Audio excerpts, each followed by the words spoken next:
I would like to ask you for your questions or comments. I'm sure that everybody here in the audience somehow is occupying a role in the innovation ecosystem you are located in. Is that true? Who is not part of an innovation ecosystem? So you all, I think, will be able to say something, contribute, or make your comments. Please.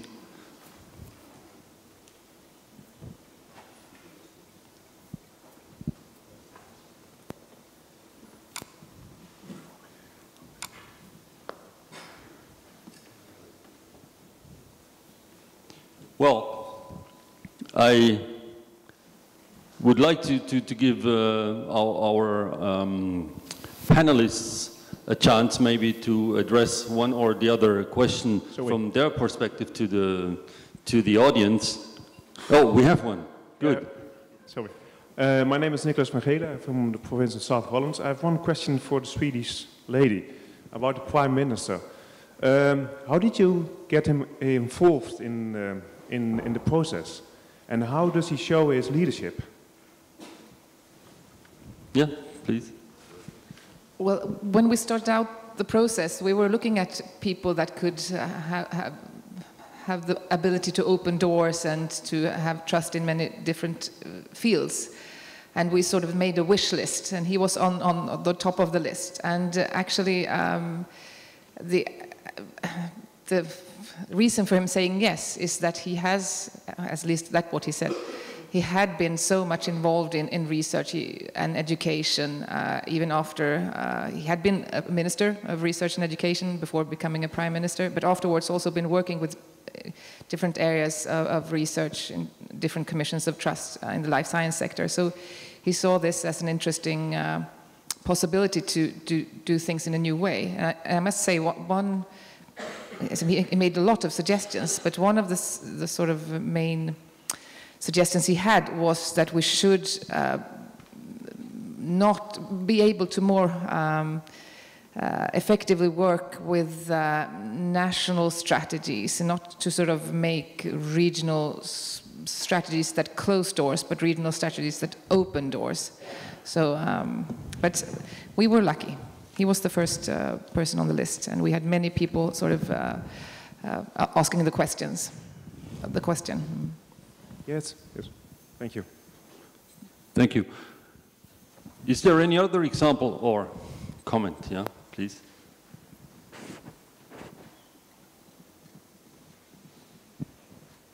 Well, thank you.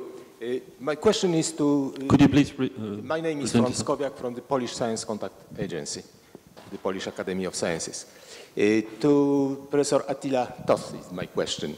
You cited data concerning workplaces, that 80% of innovation is originated within the workplaces, at least in the United States, as I understood, yes?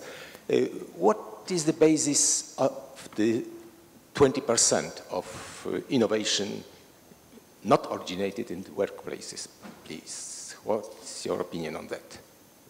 The last 20% of innovation. 80% originated, you said, in the workplaces, yes? Yes. All right, so 20% origins are? Okay. 20% is the portion what we are speaking about already 6 years, and results are not coming. But this is not surprise, because research is a long-term business for return on investment. But innovation is a quick wins, and we need now quick wins. This is 5 minutes before 12 for European Union, because the European social model, you know, is no more sustainable. We need new creative class or more creative people, because the portion of followers and laggers are growing and the creative class is decreasing. Everybody wants to be a happy employee, to be paid for the effort, not for the result, for the values, and this is the problem. And 80% comes from the workplace, in the US, so this has nothing to do with any research, any patent. This is the innovation, either their internal services in the organization or creating new products and services for clients who are willing to pay for it. So this is the value. I don't know if I answered. Yes, there is one more question up there. My name is Jacek Walendowski. I'm from Technopolis in Brussels, and I have two questions. One to Mr. Koch on equity instruments and one for the Swedish region. The first question, thank you very much for presenting this ecosystem. You focus more on debt finance instruments rather than equity. There is a range of issues with the equity. One of these is a critical mass. So it's often pointed out that Europe doesn't have a critical mass if we compare to the United States or even developing countries, BRICS. There is issue of cyclicality of investments. The venture capitals are actually the most sensitive and investors really back during the economic downturn. But there is also the issue of demand side.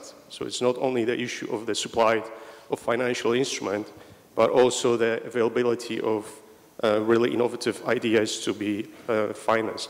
So my really question is, how do you take on board the different challenges that already you have the experience with the GIF, and how it actually takes into account in the new programming period? If you can elaborate a little bit on this. A very short question for Swedish region. You presented nicely that it's focused on the societal challenges. You mentioned that the region is very much industrial region. So I imagine that you still have sectors that are not necessarily innovative. How actually you manage to focus and concentrate your support? And very briefly, you can elaborate also on the national initiatives as a Vinvax program that I understand that is starting again in Sweden. Thank you very much. Shall I start? Yes. Okay, thank you for the interesting question. Well, actually, at the moment, we are running only loan and guarantee schemes, so no equity instrument. That is the future. What we have learned is, and also taking into account the experience from other programs in other areas like the GIF you mentioned, which is at the moment under the SIP program of DG Enterprise, is what we have seen is companies at different stages need different types of finance. Depends on what they need, and it can be quite different. At the beginning, I think equity is a very good instrument for new companies. If companies are more mature, they might want to have a loan, which they can repay out of revenues. What we'd like to do is to put in place instruments addressing all the market gaps, and customers, SMEs, other companies can have a choice. That's important. In terms of, let's say, demand side, well, what we at the moment try is we can only control the supply side at the moment with our instruments. Of course, demand must come from those who innovate, who have good ideas, who ask for finance. That's also very important, but that is also a question of innovation systems of universities, of let's say of investor-friendly and entrepreneurial-friendly framework conditions. That's also part of European policy, but we are looking for the supply side. What we have seen is there's a lot of demand for financing, which is not being satisfied at the moment due to market conditions. That's our part. But you are right, there's also a supply side or a demand side aspect. And we try to bring things together by at least providing adequate instruments on the supply side. Thank you. Could you just briefly I'm respond? not quite sure. I got the question, but I'll try to answer it. If it's the wrong answer, we can talk during coffee break. But you talked about that. I focus a lot on societal challenges, but started out on saying that we have a strong industrial base that we want to work more with. But what we want to do is we want to take another step, a new generation of cluster policies where we work with, we combine, so the competitiveness, the focus on competitiveness on industry and societal challenges, where we as public stakeholders have to be a more competent stakeholder in these clusters. So that's a different, we're moving in. So it's a new generation of cluster policies, one could say. We still have the broad policy that I tried to show you, where we work with attitudes, seed capital, venture capital for all the entrepreneurs that there are. So we work with both with the specialization and with sort of encouraging a broad base of innovators to develop. And the national initiative, if it was about how we work together, region and national stakeholders, well, the initiative started as a result of the CREST group, the report that was presented a few years ago. We started a small group with regions and Swedish representatives from the Swedish government. And we've now developed this and trying to get more aligned when it comes to national innovation strategy, regional innovation strategy, and what we're seeing in the Horizon 2020 and the structural funds. Thank you very much. I think we have to stop here. I mean, we can continue discussion during the break. I'm sure our speakers are available for discussion. But before, stop, please keep your seats. Before doing this, I would like to give the floor for 2 minutes to our rapporteur, Richard Granger from Technology Partners Foundation. The Technology Partners Foundation is the Polish member of Knowledge for Innovation. And please, Richard. Thank you, Roland. Earlier this morning, Roland rather neatly said that it's all very well spending money, but at some point we have to start making money. And to put this more into legitimate policy wording, we might say that we're all here ultimately about creating economic and social value, perhaps measured in terms of jobs as one indicator. And we've explored this morning some ways in which research, development, innovation contributes to that. And there's been a strong theme running through almost everything we've heard, and that is that it's not enough just to invent, we also have to take to market. And it's, of course, well known that getting from invention to the market involves crossing a valley of death.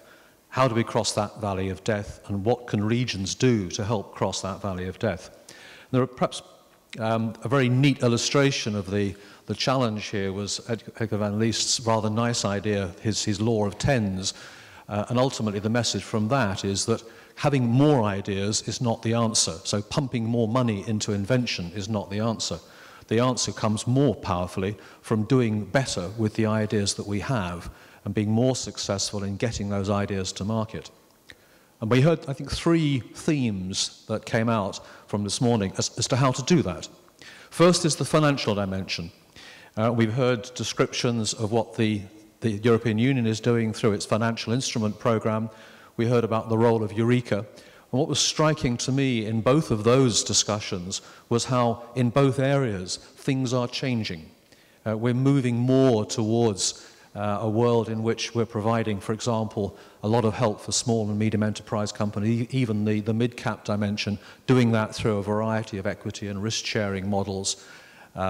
And I think that's all consistent with, of course, stuff that's in the Innovation Union proposals. Second theme is indeed the regional dimension.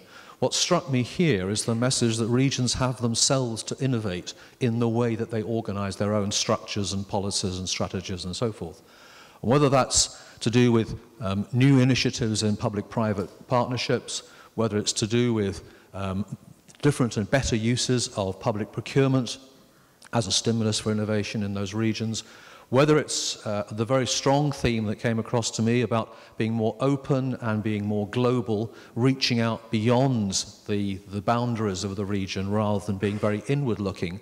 Those were themes that I picked up very strongly.